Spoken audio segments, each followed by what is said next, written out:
4 years before he won the election that made him the 40th president of the United States, Ronald Reagan won North Carolina's 1976 Republican presidential primary. How important was that win? His son Michael explains.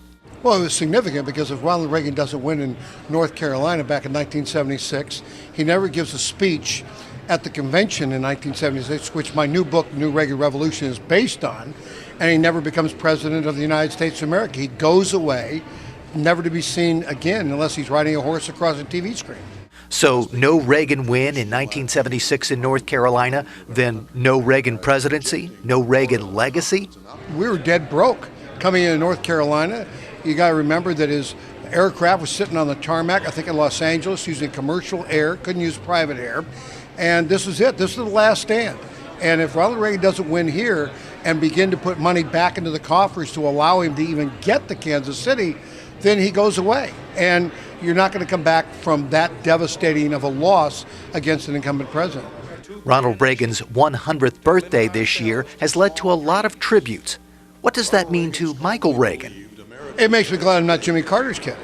I mean, it's really simple. Because I wouldn't be here. It's great to be able to celebrate my dad's 100th birthday. Somebody who had such a positive effect, not only on the United States of America, but really, truly the world. And so it's an honor for me to go around and be able to talk about my father from the inside. People forget I was very involved in the campaigns, whether it's 1976, 1980, and 1984. So I was very involved.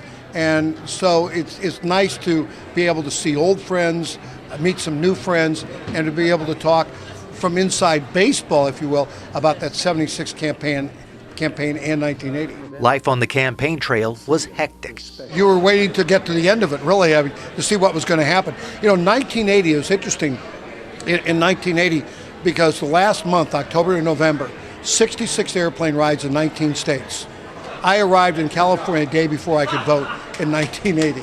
So there you go. And in 1976, my wife and I got married November 7th of 75.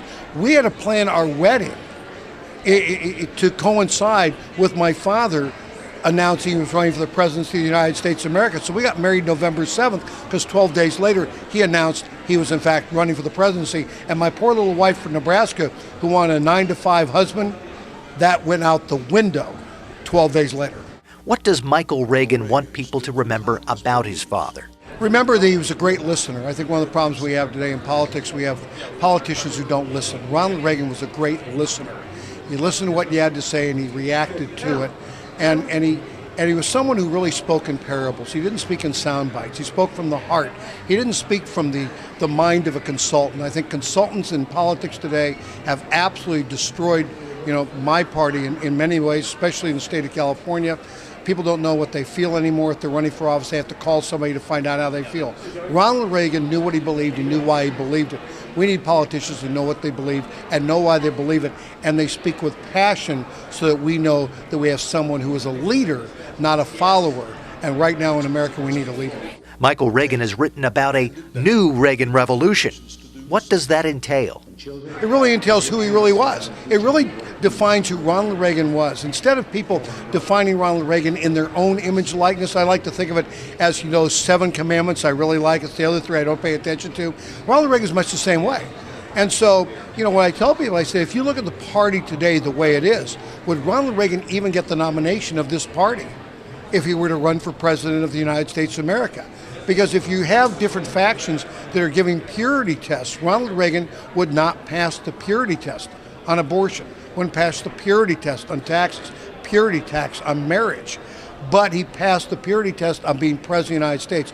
We need to start looking at the whole of the person instead of tearing them apart.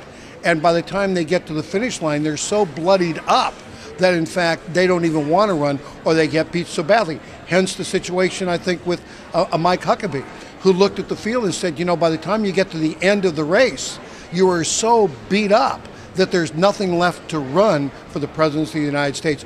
We have to stop making politics personal, bring it back to politics, and start winning elections, and we can do it that way.